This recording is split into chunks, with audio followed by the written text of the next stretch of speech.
भारत पाकिस्तानमध्ये युद्ध सुरू झालं आहे। एक F-16 विमानही आपण हाणून पाडलं आहे आणि पायलटलाही जिवंत पकडलं आहे। अशाच 8 मेला रात्री 11 वाजता अजून 10 न्यूज आमच्या हाती लागलेल्या आहेत। त्या खालीलप्रमाणे आहेत।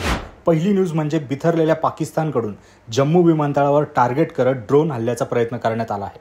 पाकच्या हल्ल्यानंतर भारताची डिफेन्स सिस्टीम सक्रिय झाली आहे। भारतानं पाकिस्तानच्या ड्रोन हल्ल्याला जोरदार प्रत्युत्तर देत 8 ड्रोन पाडल्याची माहिती समोर आली आहे। तसेच पाकिस्तानचा प्रचंड भरोसा असलेला F-16 मिसाईल सुद्धा पाडलंय। दुसरी महत्त्वाची न्यूज म्हणजे IPLची मॅच रद्द करावी लागली आहे। आज पंजाब आणि दिल्लीमध्ये सामना रंगला होता। पाकिस्तानच्या हल्ल्याच्या भीतीने IPLची मॅच रद्द करण्यात आली आहे।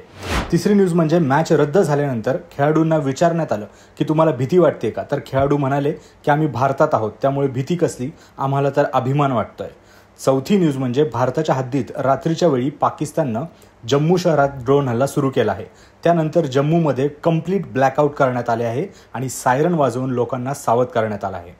पाचवी आणि महत्त्वाची न्यूज म्हणजे पाकिस्तानच्या हल्ल्यानंतर पंतप्रधान मोदींनी NSA सोबत तातडीची बैठक सुरू केली आहे। संरक्षण मंत्री राजनाथ सिंग यांच्यासह महत्त्वाचे अधिकारी या बैठकीला उपस्थित आहे। यामध्ये भारत पाकिस्तान युद्धाची घोषणा केली जाऊ शकते। सहावी न्यूज, देशात आता राजस्थान, जम्मू काश्मीर, पंजाबमध्ये पूर्णतः ब्लॅकआउट करण्यात आला आहे। त्यानंतर या प्रदेशाचा ताबा लष्कराने घेतलाय। दरम्यान भारताची डिफेन्स सिस्टीम S-400 सक्रिय करण्यात आली आहे। या माध्यमातून भारताने पाकिस्तानचे अनेक ड्रोन हवेतच लक्ष केल्याचं पाहायला मिळतंय। जसं आम्ही मागच्या व्हिडिओमध्ये सांगितलं, S-400 ही रशियानं आपल्याला दिलेलं एक सिस्टीम आहे, ज्यानुसार ड्रोन, विमान आपण हवेतच उडवू शकतो आणि त्यांना निष्क्रिय करू शकतो। सातवी न्यूज सांगतो, पहलगाम दहशतवादी हल्ल्यानंतर भारत आणि पाकिस्तानमधील तणाव कमालीचा वाढला आहे। भारताच्या ऑपरेशन सिंदूरनंतर आता हा तणाव टोकाला पोहोचला असून दोन्ही देशांकडून हल्ले प्रतिहल्ले केले जात आहे। आठवी न्यूज म्हणजे पाकने भारतातील आणि पश्चिम भारतातील 15 लष्करी तळांवर ड्रोन आणि मिसाईलचा वापर करून हल्ले केले आहेत। भारतीय लष्कराकडून याबाबतच अधिकृत माहिती देण्यात येत आहे। त्यामुळे आता भारत आणि पाकिस्तानमध्ये युद्ध होण्याची शक्यता वर्तवली जाते। त्याचबरोबर दिल्लीतील सर्व कर्मचाऱ्यांच्या सुट्ट्या रद्द करण्यात आल्यात, तर सुट्टीवर असलेल्या जवानांना देखील ड्युटीवर बोलावून घेण्यात आलंय।